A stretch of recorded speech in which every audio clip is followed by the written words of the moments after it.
Hey, so recently I've been working on these Corpse Grinder Cultists for Necromunda, and yeah, what I thought I'd do, I'm really happy with how these came out. Tried to go for like a limited palette on these, get really grimdark and messy, and through kind of like experimentation and getting there, they're kind of, I like to call them now more like Corpse Grinder swampers than cultists, and yeah, super grimy, trying to create that grimdark style. So what I'd do, I thought I'd show you my process on how I go about painting these, as it's super quick, limited palette. Yeah, by no means I'm not the best of painters, um, but I am pretty chuffed with how these came out, and so quickly as well. I just literally finished up painting up 4 of these guys in one evening. I was painting the other ones individually before, but yeah, it's easy to batch paint. So I've got 9, as you can probably see down there, ready to go out of the 10. So I've left this guy until last because I thought I'd show you the process. Yeah, like I said, no means an amazing painter, but thought I'd share these ideas with you. Some cool ideas. Maybe there's some things you can take from this, or maybe you can take this like recipe, I suppose, and do an infinitely better job than I can, which I'd love to see. So yeah, a couple of things worth mentioning before. So this guy is assembled, and what I've done, I've got the Zone Mortalis bases, the typical like sci-fi Necromunda bases. Put loads of, on this one I've used Astro Granite for the past couple. I was using Sterling Mud before, but I ran out. But they're pretty much the same, do a similar job. It's just a different colour and slight different texture, but it won't really matter for this. Over the top, so it's like what I'm envisioning. These guys are kind of going through a swamp that's like a graveyard, a mechanical graveyard of sorts, and they're scavenging through trying to find bits of wreckage and vehicles and things they can obtain. And yeah, obviously you can see here that so I've left you can see bits of the original base underneath, so I've not covered the whole thing. As you can see, it's not painted, but it's not bare plastic. So what I have done as well on what would be the armor panels and the metals and stuff like that, absolutely gone to town on the putting typhus corrosion, which is technical paint from Citadel, and yeah, slapped it on, went to town. Didn't care about losing detail because it adds its own strong texture anyway. So, and then for the skin, I have used Modern Earth, which is, if you've I only recently discovered this, but if you know the Martian iron crust, typical Mars surface, you slap it on, cracks open. Modern Earth is pretty much the same thing, just in black. I think slightly different thickness. And yeah, I've just coated the whole skin in that, and maybe you might be able to see on some places. Try and get the focus right. You can see it cracking a bit. It's subtle, but it adds some interest to it as well. Also, a good thing about this, if you inevitably like miss the armpit or something whilst priming, get it in the frame. There we go. First time I've ever done this. And yeah, inevitably miss an armpit or a crack or something. If you've already got stuff like this on it, it's essentially primed it for you, and it's kind of ready to put paint onto. So yeah, I thought I'd share this step with you first before I go ahead and prime the model, because this does a lot of the work with the kind of feel of the model. So I'm going to go prime this model, and then I'll come back and we'll start slopping on some paint. So we're back. We have primed the model. I primed the model with 2 colours. Primed it with Mechanica Standard Grey. I suppose any kind of medium tone grey would work. And then blasted it from above, did a kind of zenith highlight prime of Grey Sear, which is the colder of the 2 contrast base coats. It's quite heavy with the Grey Sear because we're going to be using a lot of washes in this to get the effect, and the odd contrast paint. And yeah, that'll So that's doing a lot of the work. So it needs to kind of a brightish base coat to go on, and then we kind of knock stuff back down with washes. So the first thing I'm going to do is I'm going to get game colour wash, this pale grey. Suppose like apothecary white could work as well. I need to give mine a good shake, but yeah, this will do. And this is probably one of the main key ingredients in the paint scheme. So yeah, I'm just going to, over the whole model, because it's going to pretty much do the job for most of our whites, just going to wash the whole model quite heavily with this pale grey. So get it in. Literally the entire model is going to be covered in this. It's going to add an extra kind of good depth of shading as well, I suppose. Yeah, just using a big old knackered brush, because you don't need to be specific about this step. And then yeah, I'll carry on finishing this. Pretty much done already anyway, not very hard, it's a quick job. And then I shall yeah, wait for this to dry. I'll probably blast it with a hairdryer, and then just to speed things along, and then I shall be back with the next step. So I've come back, gave it a quick hairdry, and what we're going to do, move on to first, is the skin. And there's not a massive amount of skin, mainly his arms and just parts of his chest and back where the armour isn't covering. So for this I'm going to use Citadel Rakarth Flesh, and what I am going to do, I'm going to mix in into my Rakarth Flesh just a little bit of that pale grey wash that's still on the palette. Subtle, a massive difference. Okay, thin it down a bit, then let's get those skin bits. It's actually quite difficult to do on camera. I've never had a painted with a camera in between my legs, or not. So yeah, I'm just going to go around, base coat the skin quickly, and then move on to the next step. Base coat the skin now with the Rakarth Flesh. I'm not sure how well it comes up on the camera, but we will be building up some more highlights and layers to this. So, but what I'm going to do, I'm going to go back with the pale grey game colour wash, and what I'm going to do, I'm going to kind of a bit of a glaze, I suppose. I'm going to take that wash, and I'm just going to kind of glaze or wash it into the lower parts here, so more into the recesses and down to the bottom of like the muscles and stuff like that, to add some extra kind of, I don't know, like desaturation to it. I just want these guys to look miserable, really.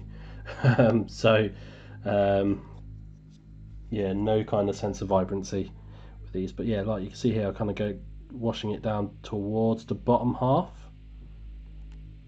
and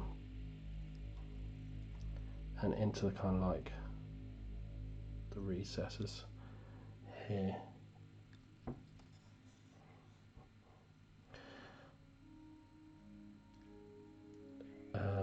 And yeah, it's just a quick little step. It's subtle, and should dry fairly quickly as well. I don't know how much that step's really needed, but I feel a bit better from doing it. Then what I'm going to do, to kind of bring some warmth back into the model, is I've just got this little premix here of Reikland Flesh Shade. Where are you? here. Citations worked on flesh shade, and I've heavily diluted it with lamy medium, so it's just a really kind of subtle one. No idea about like the ratio or anything like that. Made this probably about a year or years ago. And if I want to wash skin and not have the wash be too strong and dominating, just add a bit of warmth, I'll just use this really like thinned version of it.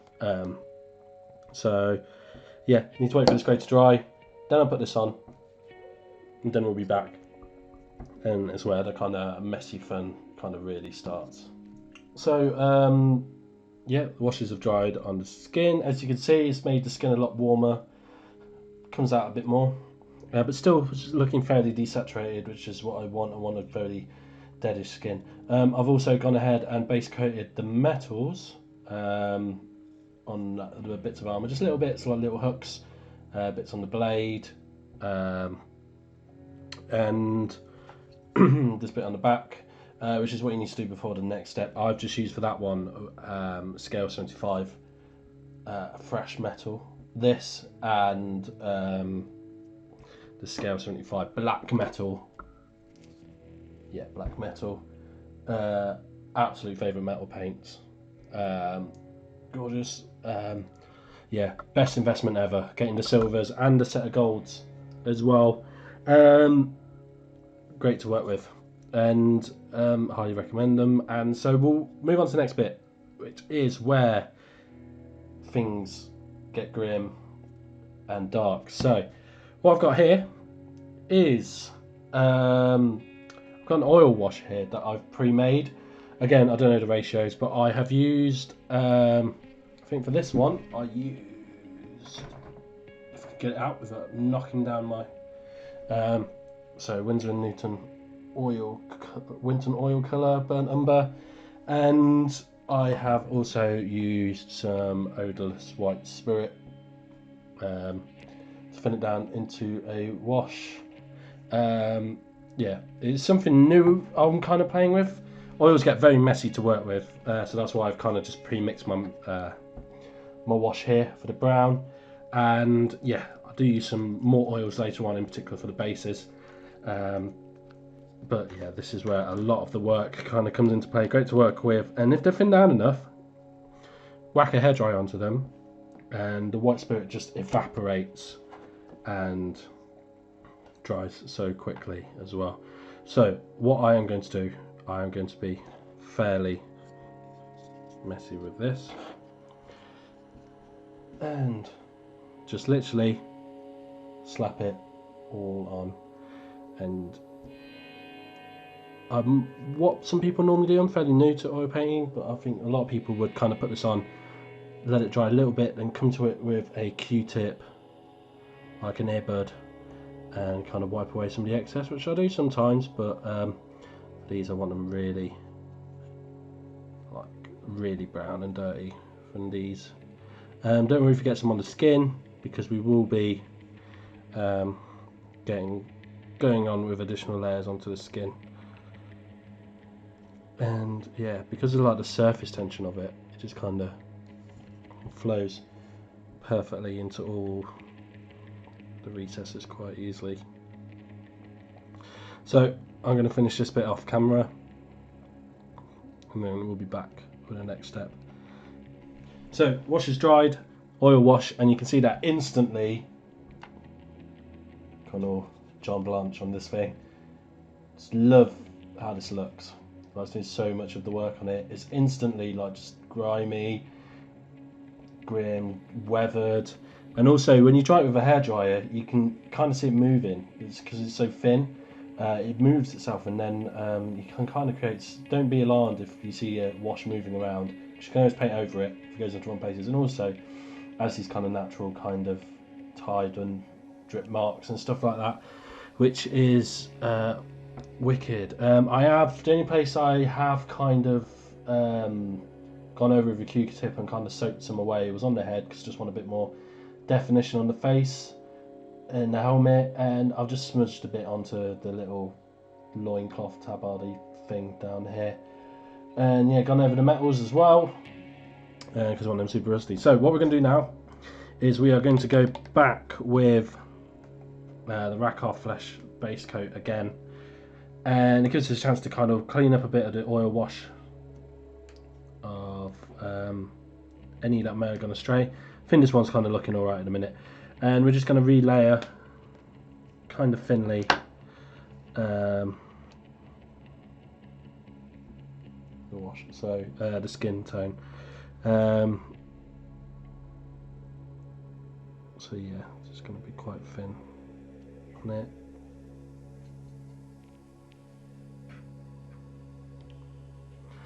Just like, the thing I love about this style is just quick, messy, easy. I just need to put a bit more on my palette. I'll just thin it down a bit too much.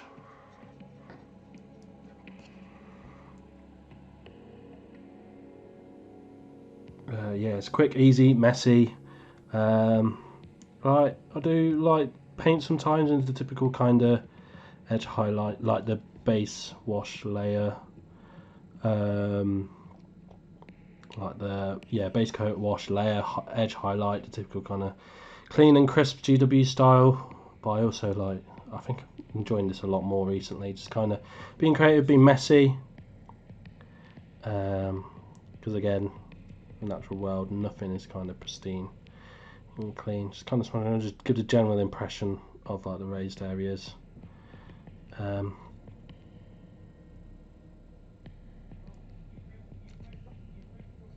So just to kind of bring the colour back out a bit.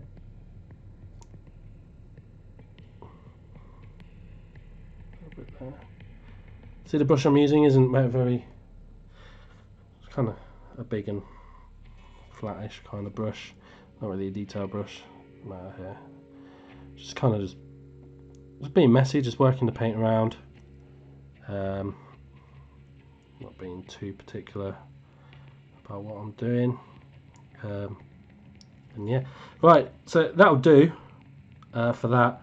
And then what I'm going to do into the Rackar Flesh, I've still got wet on my palette. I'm going to add some Ironrack skin. Absolutely love these like Ironf skin colours. Love the like kind of greeny hue to them. Going to add that into my Rackar Flesh to bring it up a step, and this will be kind of like my first like highlight layer. But again, it's still going to be kind of generalised.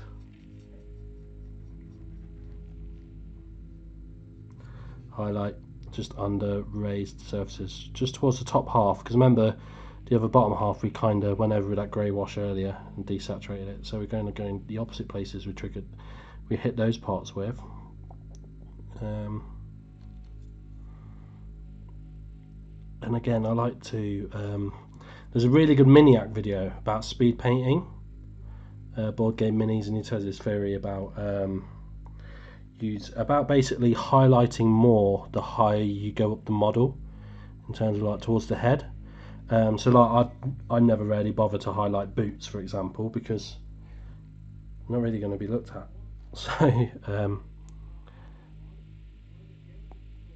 So yeah, I kind of like just generally follow that principle now anyway with anything. It's just kind of highlight more as I go higher up the model.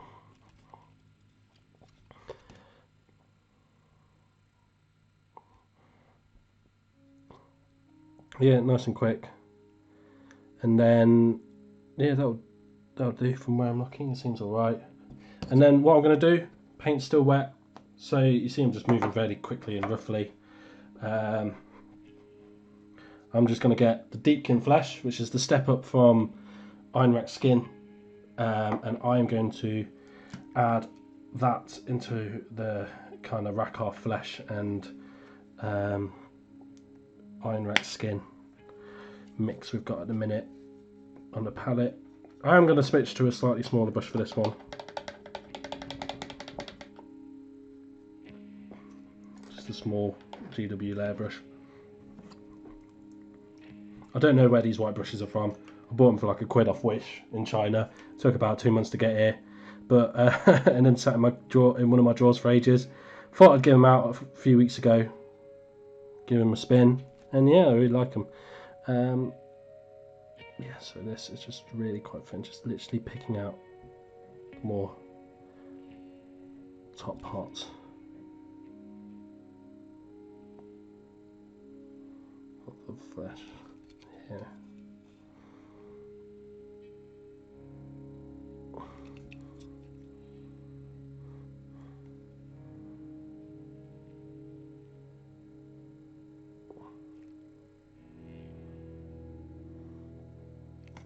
Oh, bring it into camera focus.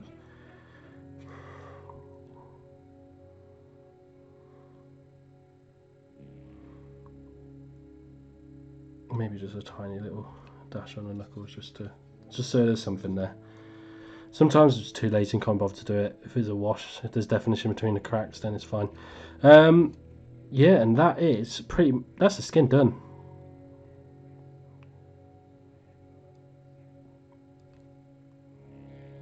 Oh, missed on here. Working quite thinly as well.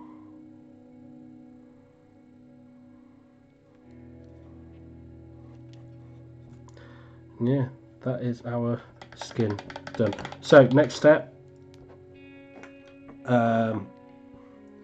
it's definitely one of those kind of eureka moments in here. So what we're going to do, we're going to take a Phonian camo shade, and what we are going to do is we are going to wash that into the armor panels and kind of bits of metal and stuff like that, and the padding that we hit with that oil wash later, and it will really bring out that swampy vibe to them, and kind of, because it is very, it just adds a little kind of something, I suppose, to the armor as well, because we're working on a very like muted color palette. So yeah, and it's just putting it on there. I don't know how well you can see it, but already it's just bringing it out. I won't cover the whole thing here. Obviously, just targeting like the more recesses. Think about like where like water and stuff would gather, and moisture would collect. A bit streaky. Be messy with it. Have fun. This is by no means for being so precise about what you're doing. This kind of scheme here, which is great because every guy comes out ever so slightly differently, even if you are following the general kind of steps, and yeah, just adds character to each individual model. So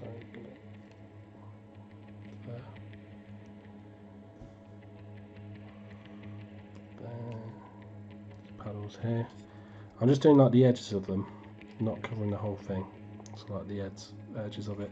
I think this head needs a bit more. And then for these like axes on there, I'm just going to run it into the recesses here, just so it also helps differentiate that they are probably different materials on there. So just specifically targeting the recesses here, as opposed to kind of being a bit liberal with it, like with all the others, with the other panels.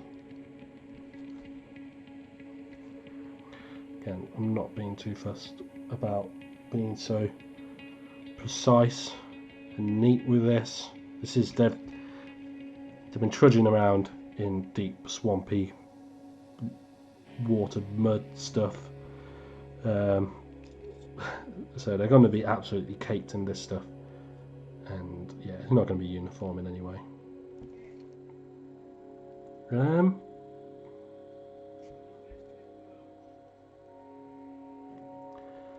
So yeah, I'm gonna blast these with a hairdryer. Speed up the drying process. And we shall come to the next part. We are pretty much, majority of the model is done now at this stage. Yeah, now I suppose just kind of just a little detailing and stuff like that. One thing you may notice I didn't talk about, I used the oil wash, and generally people kind of say that you need to seal the model with some kind of varnish before and after doing it. I haven't done that. I just put the oil wash straight onto the acrylic, and obviously I've now just gone back over it with acrylic. In terms of the wash, it's fine. You might want a little cup of white spirit to wash your brushes in, as opposed to water. I haven't done that in this instance because I forgot to set it up. I've just used the same water pot. It's fine, no problem so far. And yeah, if anything, it'll just add more textures to it. I'm all about messing things up, being messy, and hoping the later stages will fix it. So right, let's dry this up. Head on to the next step. So yeah, finished that bit off. I also reapplied a little bit of wash to the trousers and kind of just lightly and then wiped most of it away, just because I just wanted it to be a bit more blended in. I've also gone ahead and I've done the straps that are like dangling off, and then also I've done the little axe handles. Straps and belts and stuff absolutely hate doing, so I was lazy. Skeleton horde contrast for that, and then the banding where the axe handles are, just some wildwood, and seem to do the trick. So we've pretty much just got like some minor stages left. So what I am going to do, I am going to get out the fresh metal again, and I'm just going to kind of edge highlight a few little areas. So apart from the actual axe blades where knives are, I'm not going to highlight those. You'll see why in the next step, because it'd be kind of pointless to do so. With these, I'm just going to go back over here. So I'm just going to literally just dot it, just so it's got a little bit of spot, a little bit something coming out. Don't know if you can hear that. My housemate is next door playing online, loud and vocal. And then what I'm going to do, these little bits of armor here, just show that they're metal, just to kind of just edge highlight a few very loosely. Edge highlight, just put some little dots on the edges here. Just maybe simulate some light chipping and stuff. It's just subtle, but when the light catches it, you'll see it.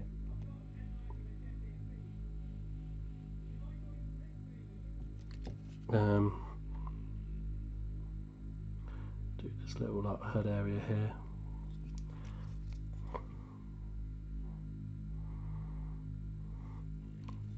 Something like this. I'm not going to spend too long on this point, on this step, because it is just really subtle. And like I said, I'm mainly just focusing around the face area, the face area here towards the top of the model. And yeah, maybe just a little bit there.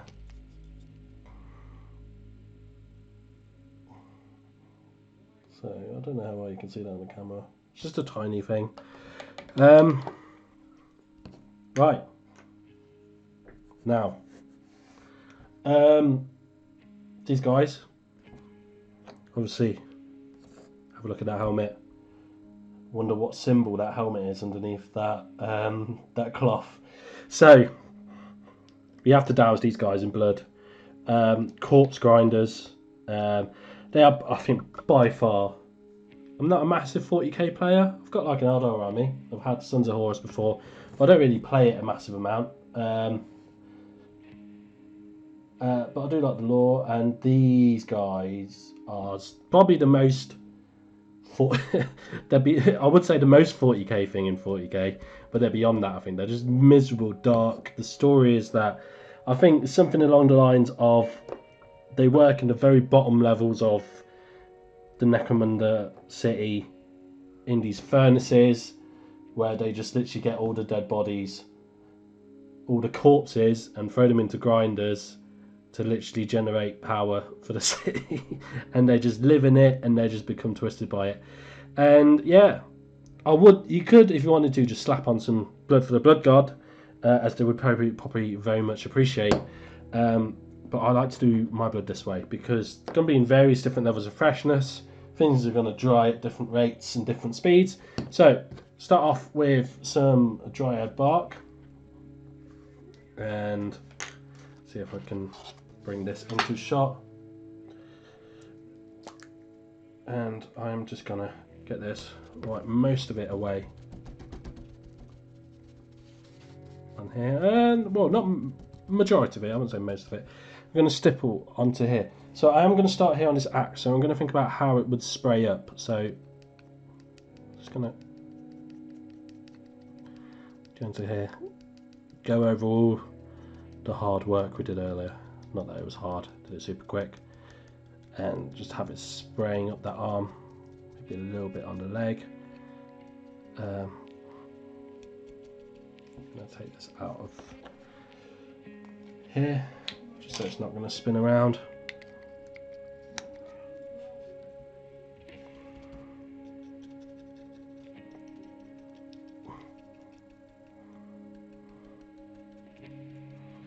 And then,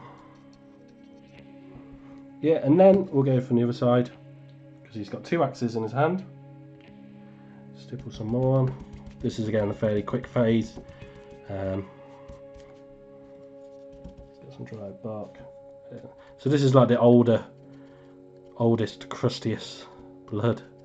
Blood kind of dries a bit brown.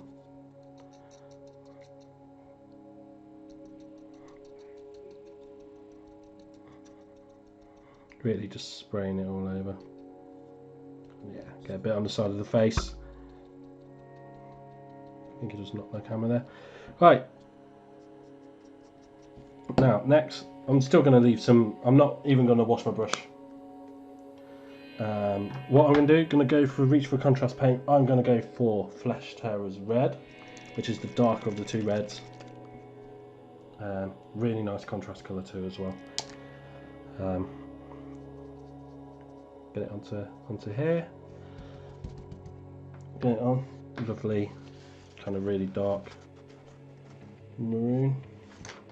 And I'm just going to go back over where I established the areas with the brown.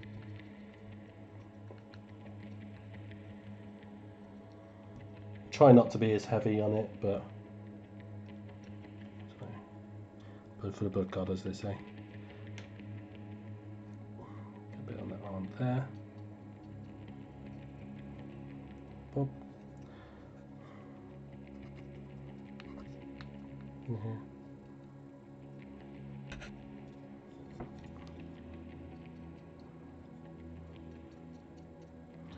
Also as well, because the model up until this point was very kind of some like monochromatic, didn't, like I said, I had a limited palette, and yeah, it's really helps break it up, makes it pop. Right, maybe just a little bit on there. Right, and finally, I'm going to go now for a final third layer, and this time I'm going to use Blood Angels Red.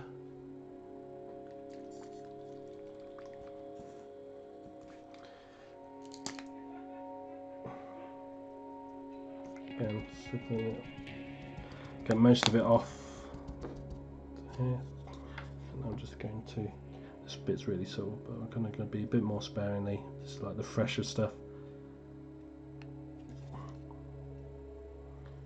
If you want as well, once you've done this, you can get some like hard coat or gloss varnish and do a similar kind of thing over it. Maybe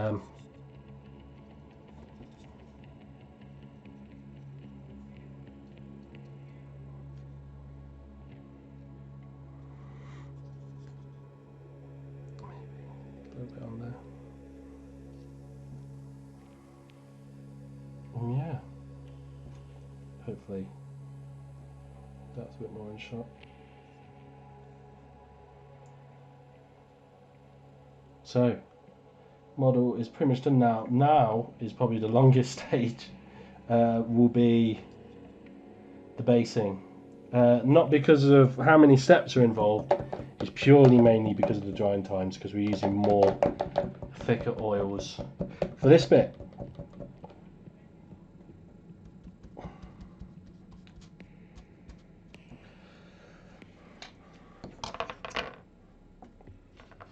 So, got my palette here, And what you can see here, this kind of little proper baby poo colour right here, is what we're using. And because it is oils, it takes absolutely ages to dry.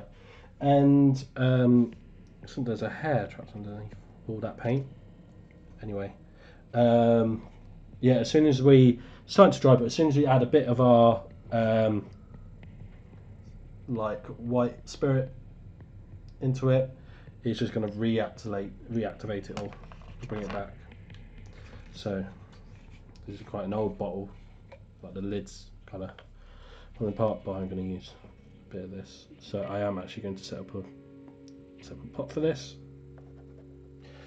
Right, so to achieve that colour, I just went into, so this is the first time I'm probably using oils. I just went into the works, got this paint set for a couple of quid.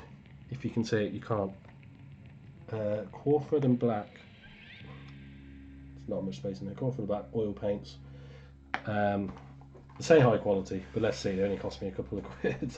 So yeah, the colours one, just fairly generic.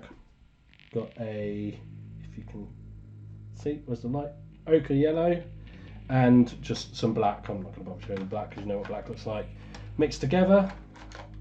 What I will do, I think I will. There is also a highlight colour as well, which is white. I am just going to put a bit more ochre yellow back into the palette. Just kind of reset that back a bit, knock it back down.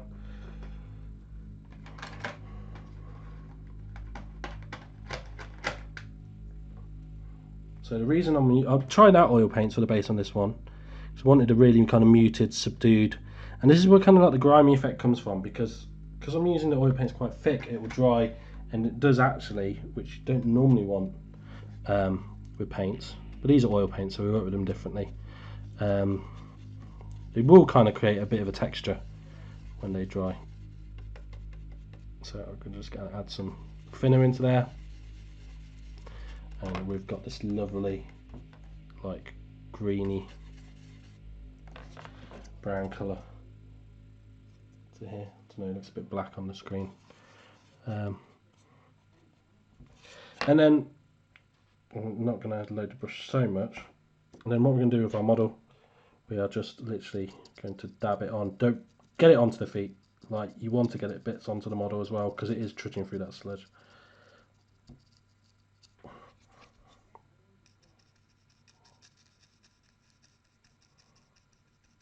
Kind of half stippling it on, half like regularly painting it.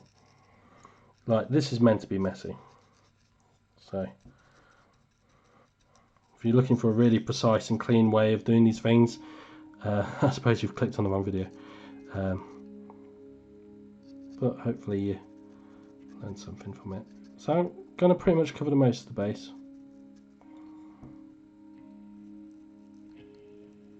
Into there.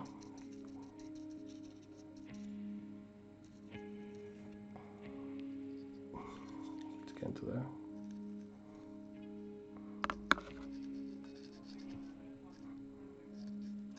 Right, now what I'm going to do, whilst that's still wet, which it will be wet for a very long time, which is great about oils. I want to practice with these more, using oils, but you can just blend stuff in and mix. Just wet blend so easily. Contrast paints are great for wet blending as well. Like, I can't wet blend, but I think I can kind of half get away with it with contrast paints. Just going to mix that in. Maybe a touch more.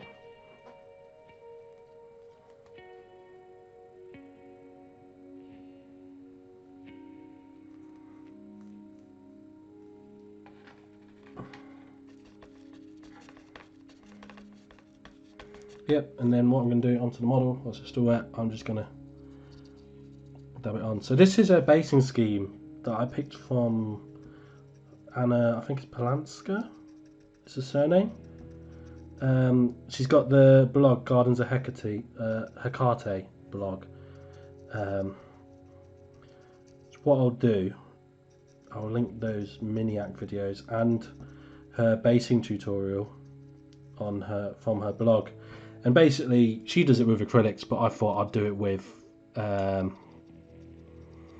with oils and try those because of the super light wet nature of them. Just mix it in just for a little bit of highlighting. And yeah, what I am going to do is I'm going to get a Q-tip, stop saying Q-tip, that's American, earbud, and I'm just going to smudge it around a bit on the feet so it's not so strong. I do want it on there, but okay, so I will blast this with a hairdryer to start the drying process, but this is probably going to be something that I'm going to leave overnight to dry and come back to it tomorrow because there are some more steps we need to do. Got a smaller brush, yes, I'll get into those. Got a bit down here. Yeah, that's got it. So there are certain bits that you can see I've left, you can see the undercoat shining through underneath. I've left those on purpose. So I wasn't too fussed about getting them because I'm going to be doing them differently. Oh, maybe I want to get into here though. Yeah, done. Right, so I'm going to start the drying process with a hairdryer because these oils that take a very long time and it won't take much to reactivate them. So I will probably leave these overnight and I will see you tomorrow. But in your time, it'll probably be a few seconds. Right, so it's the next day, and yeah, the oil is not perfectly dry. It's dry enough though to move on. Oil paints will literally can take days to dry and fully cure properly. But for what we're doing now, you'll be alright. We'll move on. Like the other guys back here, dried solid. You can normally tell that if you just touch it, you get like a little bit of residue on your finger, but not too much. Should be alright to move on with. So also stuff like putting extra layers on top will maybe help seal it in. I don't know if that's true. That's how I see it. But yeah, so the oil base is dried, and as you can see, I've gone ahead and I have base coated in some metal areas. That implies where like the metal work underneath is still showing from all the grime and stuff and the residue and swampiness. I did this off camera because it's just a bit awkward to get into that bit there where the axe was. You can see it's pretty messy. Like, you're not going to be precise about this, you're just more implying about it. Quite like with this project, I'm kind of working quite abstractedly, if that makes sense. So what we're going to do, we are now going to move on to working on those metals a little bit. There's literally, I think, 2 steps left to this whole thing. What we're going to take is this game colour, Smoky Ink, absolutely lovely colour. And there's a little kind of like wash trick that I picked up from, I think his name's Steve Birch, goes by Hobby Dad on Instagram. He's done a couple of videos. I'll link to one where I got this idea from in here. So I'm going to, let's move this a bit more into here. So I'm maybe going to put one smoky ink in there, and then get a large brush, maybe about 2 or 3 brushes to Norn oil. So get that in, 3 in, because the smoky ink is very strong. Like you can see, even with the Norn oil, it's still very brown. At least for me, it is under the light. What I will also add as well is maybe a tiny touch of flow enhancer, just to thin it out a bit more. If I can open this, it's got one of them silly child locks on. There we go. Maybe just a touch of that into there, just to thin it out. So that's that mixed up. Let's close this before we have any accidents. And yeah, and what I'm going to do, I'm going to wash the metals. I used the Scale 75 Thrash Metal again for that. I think it's literally the only metallic paint I use in this whole process. So yeah, I'm just going to take a bit of that, and I'm just going to go over. I'm just going to dab it on top of where the metals are. Look at those.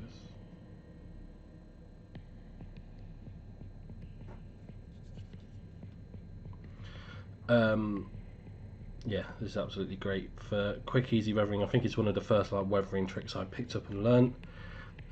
Used them on some bases I used in the past. Just it's like magic in a bottle.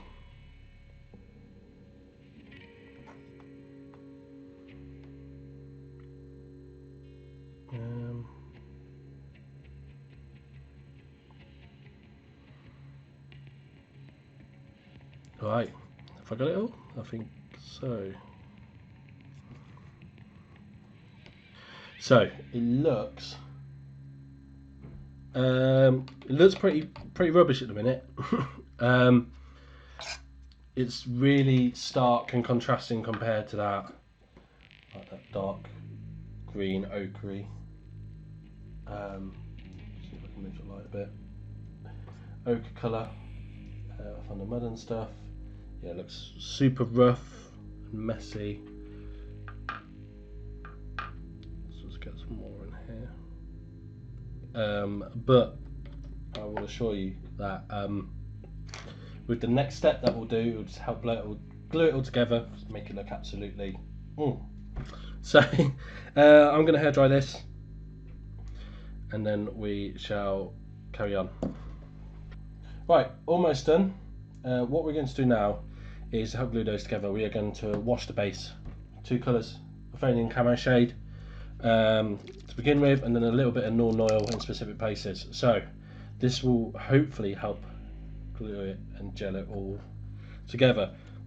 So I'm just going to be quite heavy and thick. We're just dabbing this on all over, and I'm going to let it seep into some of the metallic areas.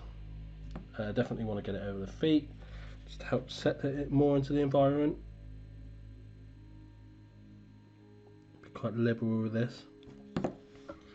And yeah, if you let it go onto some of the metallic parts where it's starting to bleed into them, it will kind of, yeah, it's like the swampy residue bleeds and continues over onto those parts.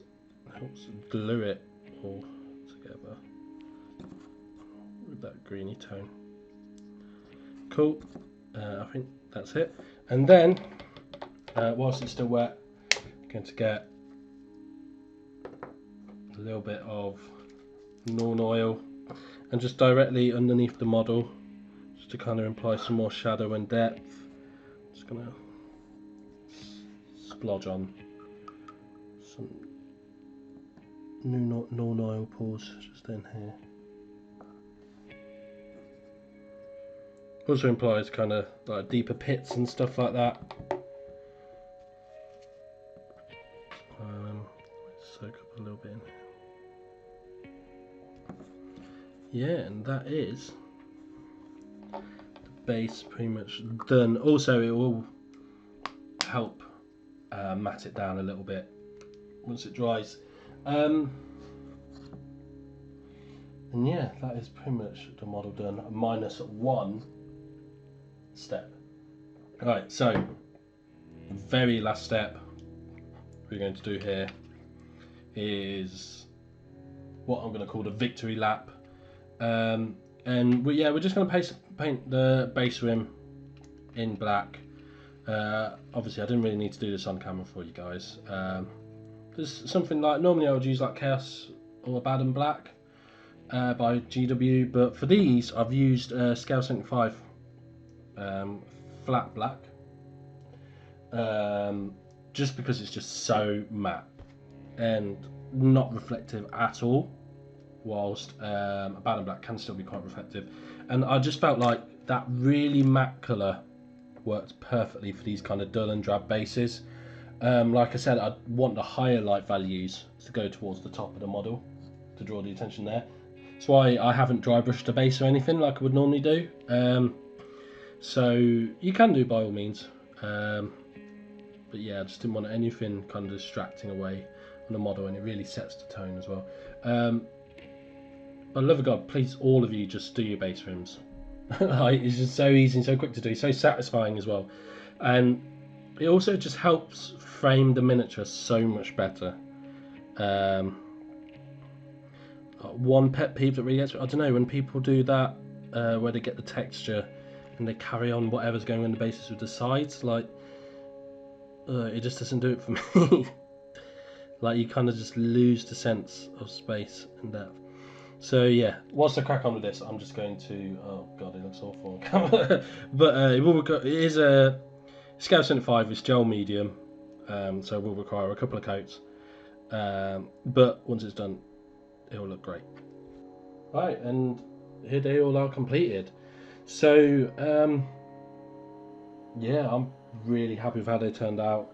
I reckon I could have easily got through all of these in one sitting if I really put it down to it. The only downside is just maybe waiting for those oils to dry, but yeah, they can't really be helped sometimes. But I suppose when you've got batch painting, there's plenty of other stuff you can get on with. So yeah, so this is the guy we were painting with a video right at the front here. Yeah, pretty happy. Again, don't think of this as more like a guide and some cool little tips and tricks you might be able to employ into your own stuff, and pull off a lot better than myself. But altogether, really happy with how they've turned out as a cohesive unit. Just shocks me how quick I got through them all as well. Like, I've got another Necromunda gang over here, a Delac one, and I've literally been working on these for months, but that's purely just because I picked them up and yeah, pick these up and put them down again a burst at a time. But yeah, I need to get these guys finished. There's a converted rogue psyker there. But yeah, if you have any questions, just let me know. Love to see if you manage to pull off any of these yourself, and inevitably do them a lot better than me, but that's fine. So I just thought these are cool, and I just wanted to share these with people. If you are interested, I do have an Instagram you can follow. It's just at Christian Hoffman Painting, or one word. Remember, Hoffman is 2 F's and 2 N's. And yeah, you might see me in Facebook groups like the Warhammer Age of Sigmar 1, Kings of War Fanatics, the Inquisitor 28 and the AOS 28 groups. But yeah, thanks for checking this out. I suppose let's make some more videos and stuff. But until then, yeah, it's Christian. Thanks for watching. Hope you enjoyed it, and I will see you all whenever I see you next.